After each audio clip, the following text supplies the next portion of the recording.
Hey friends, welcome to Season 2, Episode 1 of 50 Shades of Shilamida. This season's theme is It Gets to Be That Easy. This is your hostess, Shilamida, and I'm so super excited to bring this podcast back to you. I have been sitting on this download this whole entire year. Truth be told, I did record the first episode several months ago, but I was in a weird place at the beginning of this year, and that first episode was kind of somber, and so I decided to put it on the back burner until I lifted up my spirits, and so here we go. Season 2 is all about how easy we can make it, because I know for myself, and I'm sure for those of you listening, we make life so much harder than it needs to be. And it really gets to be that easy. The truth is that we came here for bliss, happiness, but there's very little people that are actually living in bliss. And why is that? It's because the minute we come out of the womb, we start being conditioned by those around us, right? So if your mommy has stories, your daddy has stories, your grandma has stories, your teachers have stories, your siblings have stories, they're going to project those stories onto you. Don't do this, do that, don't go here, go there, right?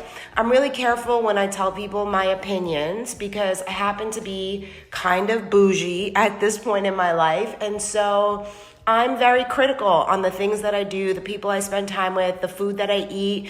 And I know that my opinion is not everybody's opinion. And so when someone comes to me and they ask me, I am very honest with, this is how I feel, but this is what I think, but, right? Because some of the hotels that I have stayed at, people would think are the most luxurious places in the world, but for a bougie bitch, you're not gonna like it, right? And it's the same thing with restaurant reviews. When I go to a restaurant, I'm gluten-free, dairy-free. So I'm going to base my opinion based on whether or not the restaurant has an adequate amount of food that I can eat. So my opinion is going to be very different than somebody else's.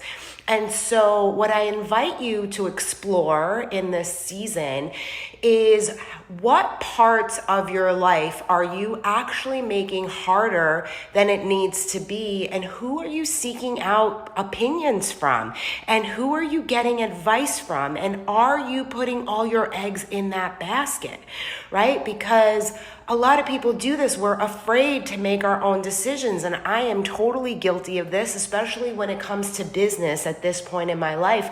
When I was a licensed acupuncturist, I didn't seek out mentorship until the very end of my acupuncture business. And I went with what I felt. I asked advice where I needed it. But in the online space, I have been submerged in mentors and coaching and listening to other people's opinions and experiences. And what I'm learning is that in the online space, especially when you are in the world of mentorship or coaching, that it's a very fine line between what other people are doing and what you're supposed to be doing.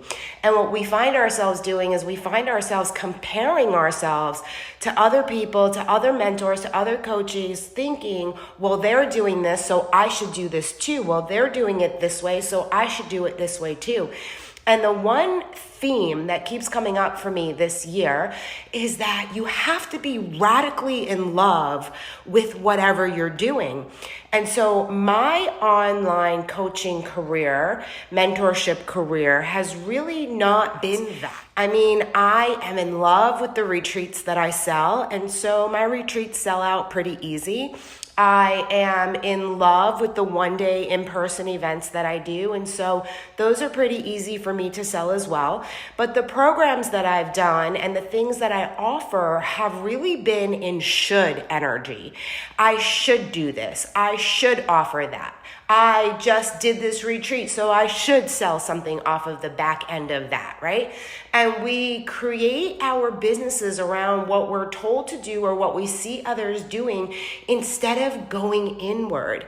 And so I think one of the hardest things that we can do as human beings is meditate. right? I mean, who can agree with this? Leave me a comment if you agree with this. Silencing the mind and the body and the soul and just listening to God, universe, source, and allowing for messages to come through is probably one of the hardest practices that you can get yourself into. But the truth is, if you can move yourself through that hard, it gets to be that easy. Because when you quiet the mind, you quiet the body, and you really listen, the answers that are meant for you really start to come through in such a beautiful, easy, and magnetic way. But as somebody who has been meditating every single day since March 14th, it is now, I think, August 14th, actually, it has been such a journey. It's so hard to shut yourself down every single day. And it's like there's 24 hours in a day. Can't I find 5 minutes, 10 minutes, 20 minutes, an hour, right? And a lot of times that answer is no, because there's so much to do, there's so much to see, there's so much to be, there's so much to do, right? Going back to the doing, everybody's always doing, everybody's always wanting to keep up. But the thing is that we didn't come here to keep up. We've just been conditioned to do so. From the minute that we are born, we're conditioned. Somebody teaches us how to walk, someone teaches us how to talk, someone teaches us how to live. And that's not necessarily the truth. And so we really need to find the truth that is ours. And when we find that truth for ourselves, then it starts becoming easier. But it doesn't feel easy when you're going against the grain, when you're going against the masses and you're doing your own thing, because most people are afraid to be themselves. They're afraid to do their own thing. And so I just got back from a retreat in Maui, and one of the biggest realizations for me is that I have never played out in my full power. And I am a pretty powerful woman. I am confident. I have accomplished a lot in my lifetime, in my existence, in my businesses, and I'm successful. But the truth is that I've never been 110% all in, because I'm scared of being all in, because my power is so powerful and my magnetism is so magnetic. And there's a lot of fear around that because other people don't know how to match my energy. And so they either try to lessen my energy or diminish the things that I'm saying and doing.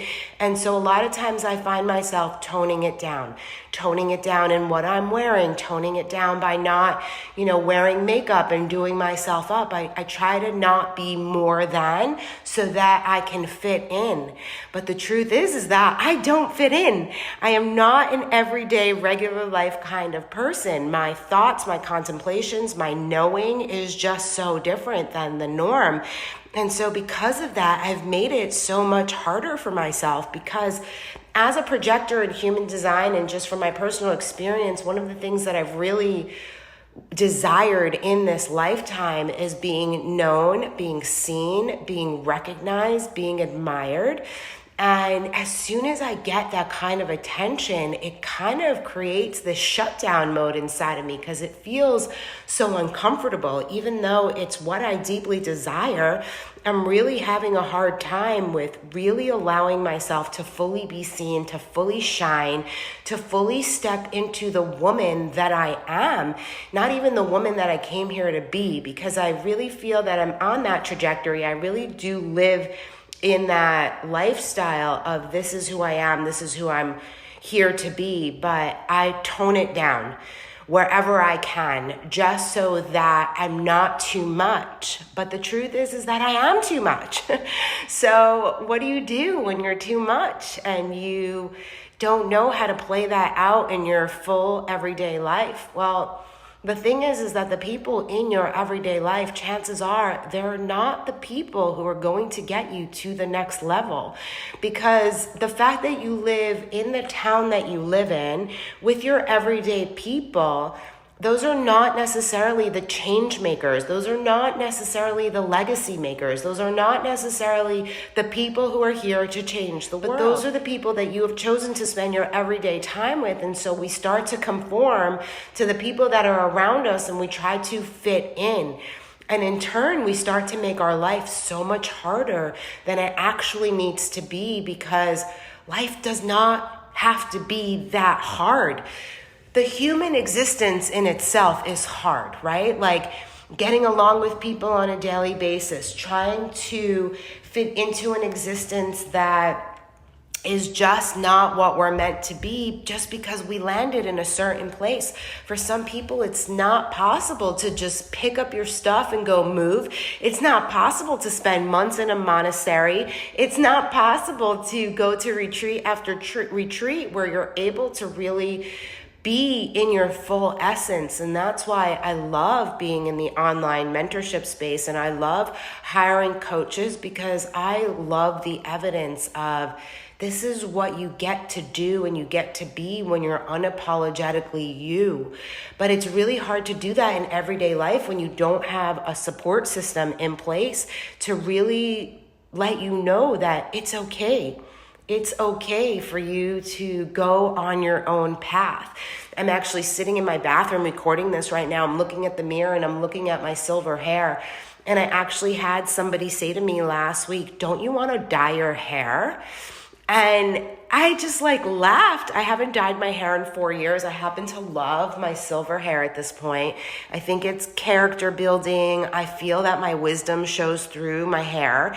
And here this person is really bothered by my hair. And I don't even know if they're bothered by my gray hair. It might be that they're bothered by their own gray hair. But they chose to project that onto me. And so if I was an insecure person and I wasn't happy with myself, I would take that comment to heart. I mean, I did a little bit because this is somebody that is really important in my life. So it's a little shocking to hear this so many years later after I've really become this confident with it. But that's what complicates life. That's what makes life so much harder when we listen to other people and we take their word as gold, right? So there may be things that you know that you're supposed to do in this lifetime. There are things that are dropped into you, downloads and ideas, and you're afraid. You're afraid to act on them because you're afraid what the people are going to think. You're afraid what the opinions are going to come in. And so in turn, instead of making your life easier, you're making your life harder by not living out your true destiny and your true desire in this lifetime. And so what I really want to anchor in this season is it gets to be that easy when we choose that it gets to be that easy. But it's removing yourself from the matrix. It's removing yourself from the everyday people that are giving you their opinions. It's stopping yourself from telling your dreams, talking about all of the things that you want somebody else's opinion on, because the truth is that you came here alone, you leave here alone, and everything in between needs to be decided by you. And so I hope that I give you that strength and that power, and I role model for you how truly amazing it gets to be when you really start to anchor in who you are in this world. So thank you so much for joining me for season 2. Please leave me a comment, a like. Let me know that you are here so that I can come say hello and I can welcome you into my world if you're new. And if you've been here for a while, thank you so much. I truly love and appreciate all of you. I love growing with you. And I'm excited to see what comes through for us this season. Have the most amazing day ever. I love you.